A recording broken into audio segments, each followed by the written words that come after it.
ایک طرف یہ محبت کا مسئلہ حضرت مجدد الفسانی نے حل کیا، پھر اسی مکتوب میں حضرت مجدد الفسانی آگے جا کر مزید مسائل بھی حل کرتے ہیں کہ صحابہ کرام کے جو آپس کے مشاجرات تھے ان میں آپ فیصلہ دیتے ہیں کہ کچھ بھی ہو جائے، مخالف اورا خطارہ پہ مودا، کہ ہم مولا علی کے مخالفین کو خطا پر ہی شمار کرتے ہیں، خطا پر، یہاں بھی اجتہاد کی کوئی قید نہیں لگی، یہ مسئلہ بھی ذہن میں رہے۔ لیکن آگے کہتے ہیں کہ این خطا چون خطا اجتہادی است، یہ ہے پہلے مطلق بولنا اور بعد میں خطا اجتہادی کا قول کرنا۔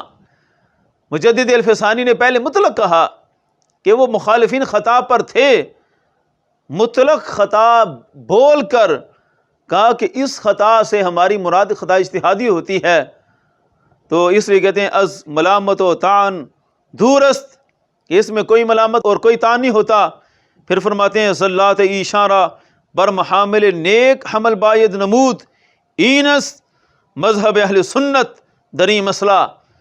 فرماتے ہیں جتنے بھی اصحاب ہیں اور ان کی جتنے بھی زلات ہوں، لغزشیں ہوں، ان کو ہر حال میں نیک یعنی اچھے معنی پر محمول کرنا یہ اہل سنت کا مذہب ہے۔ خطائے اجتہادی کے مفہوم سے آگے کوئی شخص تنقید نہیں کر سکتا، اس سے بڑھ کر تنقید کرنا بھی اہل سنت سے خارج ہے۔ یہاں میں پھر یاد دلاتا چلوں کہ جس وقت عرفان شاہ کو مال کی ضرورت تھی، جمعیت تبلیغ الاسلام سے ویزے کی ضرورت تھی، اس وقت حضرت امیر معاویہ رضی اللہ تعالیٰ عنہ کا دفاع بھی کیا اور آپ کی خطا کو خطا اجتہادی قرار دیا، اور خطا اجتہادی سے آگے نہیں بولتا تھا۔ وہ مزمل شاہ کئی اسٹیجوں پر بیان کر چکے اس بات کو، لیکن اب چونکہ ان کا نظریہ وہ بن چکا ہے جو اہل ترفظ کا ہے، اور اہل ترفظ خطا اجتہادی نہیں مانتے۔ عرفان شاہ نے کراچی کی تقریر میں وہ شاہ گردیزی کو پاس بٹھا کر اعلان کیا تھا کہ اب مسئلے سے سمجھنا، اور اس وقت میں نے اس کی تفتزانیہ سے اس کی ساری عبارتیں دکھائی تھیں کہ اس سے کیا سمجھیں، یہ تو خطا اجتہادی ماننے کے لیے تیار ہی نہیں ہے۔ ان کا قول ہے کہ وہ بس خطا تھی، خطا اجتہادی نہیں تھی۔ اور عرفان شاہ نے جو ناصر باغ میں تقریر کی اس میں بھی یہی کہا کہ کسی بھی تعویل سے جب اہل بیت کی مخالفت کی تو پھر امت میں اتفاق نہ ہو سکا۔ یہ جو لفظ آیا کسی بھی تعویل، یہ جب مال کی ضرورت تھی تبلیغ الاسلام والوں سے، اس وقت یہ لفظ ہوتا تھا خطا اجتہادی، اور اب چونکہ اس دڑے میں جا چکے ہیں تو اب خطا اجتہادی نہیں بولتے، اب کہتے ہیں کسی بھی تعویل۔ اور باقاعدہ اس نے لکھا شاہ گردیزی نے تعویل فاسد سے اجتہاد کیا، معاذ اللہ، اس نے تو سب کو شامل کیا، حضرت عائشہ صدیقہ، حضرت طلحہ، حضرت زبیر، عشرہ مبشرہ حضرات رضی اللہ تعالی عنہم، ان کے بارے میں کہا کہ تعویل فاسد کی ان لوگوں نے۔ اور عرفان شاہ نے بھی وہی بولی کہ یہ تعویل، کسی بھی تعویل، یہ کسی بھی میں اس نے تعویل فاسد کو داخل کیا۔ اور حضرت مجدد الفسانی فرماتے ہیں کہ خطا اجتہادی سے زیادہ طعن کرنا یہ سنیت سے خارج ہونے کی علامت ہے۔ سنی یہی ہے کہ اچھے معانی پر محمول کرے ان کی زلات کو، اور کسی طرح کا کوئی طعن ان پہ نہیں ہوگا۔ اسی طرح آگے حضرت مجدد الفسانی جو کلام فرماتے ہیں، بڑا طویل کلام ہے، کبھی موقع ملا تو انشاءاللہ یہ سارا مکتوب درس کی صورت میں پیش کریں گے۔ غایت ما فی الباب، اب یہ عبارت سارے مسئلے حل کر دے گی، اور میں چیلنج کرتا ہوں کہ عرفان شاہ اور اس کے سارے اہل ترفظ کی ذریت، اس کا سارا گروہ اس عبارت کو کبھی نہیں پڑھے گا، اور اس عبارت کو پڑھتے ہوئے موت پڑ جائے گی، سننا بھی گوارا نہیں کریں گے۔ مجدد الفسانی فرماتے ہیں ساری بحث کا نتیجہ یہ ہے، غایت ما فی الباب، یعنی اس باب میں جو انتہا درجے کی بات ہے، جو خاتمہ ہے وہ یہ ہے، چوں ہر کدام را رائے و اجتہاد بوتا، کہ ہر کسی کی اپنی رائے تھی، ہر کسی کا اپنا اجتہاد تھا۔ جنگ صفین میں مولا علی کا بھی اجتہاد تھا، حضرت امیر معاویہ رضی اللہ تعالیٰ عنہ کا بھی اجتہاد تھا۔ ہر مجتہد را عمل بموافق رائے خود واجب، فرماتے ہیں دونوں مجتہدین پر اپنے اپنے اجتہاد کے مطابق عمل کرنا واجب تھا۔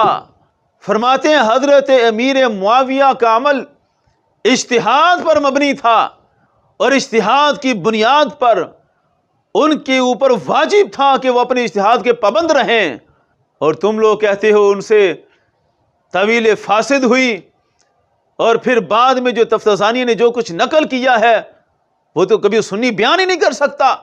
طویل فاسد سے، مولا علی سے جنگ کرنے والوں کے لیے معاذ اللہ جہنم کے عذاب تک کی اس نے باتیں کی ہوئی ہیں، اور عرفان سے اس کو پاس بٹھا کر تھپکیاں دے کر مجمع کو، سننے والوں کو دعوت دے رہا تھا کہ اس کے پاس آنا، یہ تمہیں عقیدہ سکھائے گا، ہمیں مجدد الفسانی کافی ہیں، وہ ہند میں سرمایہ ملت کا نگہبان، اللہ نے بر وقت کیا جس کو خبردار۔ پھر اسی مکتوب میں مجدد الفسانی اپنا ایک کشف ذکر کرتے ہیں کہ وہ کھانا تیار کر کے ایصال ثواب کا اہتمام کرتے، اور اہل بیت میں آل عبا پنجتن پاک کو دعا میں شامل کرتے۔ پھر ایک رات نبی پاک صلی اللہ علیہ وسلم کی زیارت میسر ہوئی، فرماتے ہیں میں نے سلام پیش کیا تو نبی پاک صلی اللہ علیہ وسلم نے سلام کا جواب نہ دیا۔ فرماتے ہیں مجھے پریشانی لائق ہوئی کہ سرکار صلی اللہ علیہ وسلم توجہ کیوں نہیں فرما رہے۔ فرماتے اس دوران ہی فرمایا من طعام در خانہ عائشہ می خرم، کہ میں تو کھانا عائشہ کے گھر سے کھاتا ہوں، ہر کے مراد طعام فرستد بخانہ عائشہ فرستد، کہ جس نے مجھے کھانا بیچنا ہو وہ عائشہ کے گھر بھیجا کرے۔ حضرت مجدد الفسانی فرماتے ہیں پھر مجھے اندازہ ہوا کہ دعا میں جو نام رہ جاتا تھا ازواج مطہرات کا، حضرت عائشہ صدیقہ رضی اللہ تعالی عنہا کا، اس وجہ سے نبی پاک صلی اللہ علیہ وسلم نے توجہ نہ فرمائی۔ فرماتے اس کے بعد میں نے خصوصیت کے ساتھ نام لینا شروع کیا۔ اب یہ کوئی ارادہ نہیں تھا ازواج مطہرات کو ترک کرنے کا، یہ بس سہون ایسا ہوا۔ اس پر بھی مجدد الفسانی فرماتے ہیں کہ محبوب کریم صلی اللہ علیہ وسلم ناراض ہوئے اور تاکید فرمائی اپنے مخصوص انداز سے۔ آپ فرماتے اس کے بعد میں نے ہمیشہ تمام ازواج مطہرات کا نام شامل کیا اپنی دعا میں۔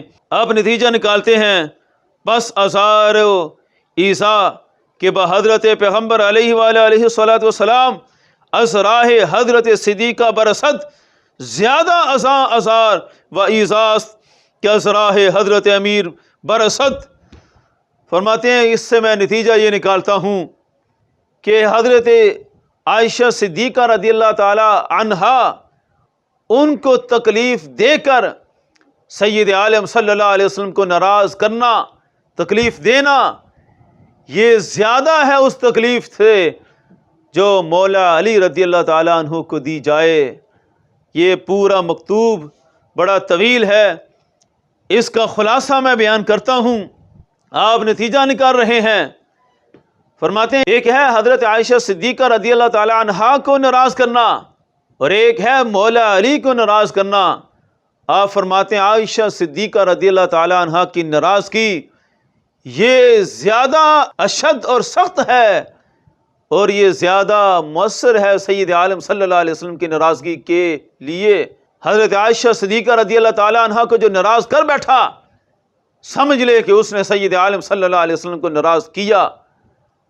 اب آئیں شاہ صاحب مسئلہ خطا پر اپنا بیان سنیں۔ اور اس خطا پر حضرت عائشہ صدیقہ روتی تھی، اور اس خطا پر حضرت عائشہ صدیقہ روتی تھی کاش میں اس سے پہلے مر جاتی اور میں کبھی ان سے اس، اگرچہ ان کے اپنے خیال میں وہ بھی غلط مطالبہ نہ تھا، مگر فرماتی پھر بھی میں خطا پر تھی۔ اب اس خطا میں مطلق بول کر کیا عائشہ صدیقہ ناراض نہیں ہوئی؟ ایک لفظ پر طوفان برپا کیا ہوا ہے، آپ خود بول بیٹھے ہیں۔ اور مجدد الفسانی فرماتے ہیں جس نے عائشہ صدیقہ رضی اللہ تعالیٰ عنہ کو ناراض کیا اس نے مولا علی کی ناراضگی سے بھی بڑا جرم کیا۔ یہ ہے مجدد الفسانی کا فیصلہ۔ آگے سنیں حضرت مجدد الفسانی کیا فرماتے ہیں۔ فرماتے ہیں ہر گاہ مجتہد امت را گنجائش مخالفت آرائے اصحاب گشت، اگر اصحاب بیک دیگر مخالفت نمائند چرا متون باشد۔ فرمایا مجتہد کے لیے گنجائش ہوتی ہے اپنے اصحاب کی مخالفت کرنے کی۔ فرماتے ہیں اگر اصحاب میں سے ایک دوسرے کی مخالفت ہوئی ہے تو چرا متعون باشند، کس طرح کوئی متعون ہو سکتا ہے، کسی پر کوئی تان نہیں آ سکتا۔ فرماتے ہیں کیوں نہیں آ سکتا؟ اب سننا، عرفان شاہ صاحب اور طول عرض میں پھیلے ہوئے اہل تلفظ، ذرا جگر تھام کر یہ سننا۔ مجدد الفسانی فرماتے ہیں باں کے گویم اصحاب کرام در امور اجتہادیہ بآں سرور علیہ وآلہ الصلوات و تسلیمات خلاف کردہ اند و بر خلاف رائے آں سرور علیہ وآلہ الصلوات و تحیات حکم نمودہ باوجود نزول وحی زم بر خلاف ایشان نیامدہ۔ اللہ اکبر۔ فرماتے ہیں ہم تو یہ عقیدہ رکھتے ہیں کہ مولا علی کی مخالفت سے بندے کا مطعون ہو جانا یہ تو بڑی دور کی بات ہے۔ صحابہ کرام امور اجتہادیہ میں بآں سرور سید عالم صلی اللہ علیہ وسلم سے اختلاف کرتے رہے۔ امور اجتہادیہ میں کہتے ہیں کہ زمانہ وحی تھا، برخلاف رائے آں سرور کہ آں محبوب کریم صلی اللہ علیہ وسلم کی رائے کے خلاف انہوں نے چند امور اجتہادیہ میں حکم نمودہ، اپنا فیصلہ دیا۔ اس سے بڑھ کر مجدد الفسانی فرماتے ہیں کیا مثال ہونی ہے، لیکن وہ امور اجتہادیہ تھے۔ اب یہ سمجھ لیں مسئلہ بڑا کچھ آ جانا اس میں۔ شاہ صاحب نے ایک مکتوب کو چھیڑ تو دیا ہے لیکن اس میں مسئلے بڑے واضح ہو جائیں گے۔ اب یہ ہے اجتہاد الانبیاء کا مسئلہ، جس میں عرفان شاہ نے عقیدہ پڑھایا کہ انبیاء کے بارے میں اجتہاد کا عقیدہ رکھنا بھی گستاخانہ ہے۔ یعنی 14 صدیوں کا دین بدلا ہوا ہے اس بندے نے، اور وہ صداقت شاہ، وہ نلائق، اس کو عرفان شاہ سلوٹ مار رہا تھا۔ اس نلائق زمانہ کو میں نے پیر میر علی شاہ صاحب کی عبارات دکھائیں۔ پیر میر علی شاہ صاحب نے ہر کتاب کے اندر ہی ہمارے آقا صلی اللہ علیہ وسلم کی خطا کا ذکر کیا، اور مطلق خطا کا ذکر کیا ہے، وقوع خطا ذکر کی۔ ابراہیم علیہ السلام کی ذبح کے مسئلے کو کہا خطا تھی، غلطی تھی، کیا کیا کچھ بیان ہے کتابوں میں، اور یہ ساری خطائیں خطائیں اجتہادیہ ہیں۔ اب ان لوگوں نے چونکہ اپنا من گھڑت نظریہ بنایا ہوا ہے کہ ہم جو کہہ بیٹھے ہیں کہ خطا گستاخی ہوتی ہے، اس بنیاد پر یہ پیر میرے علی شاہ صاحب کو بھی گستاخ کہہ بیٹھے۔ شرم سے ڈوب مرنا چاہیے۔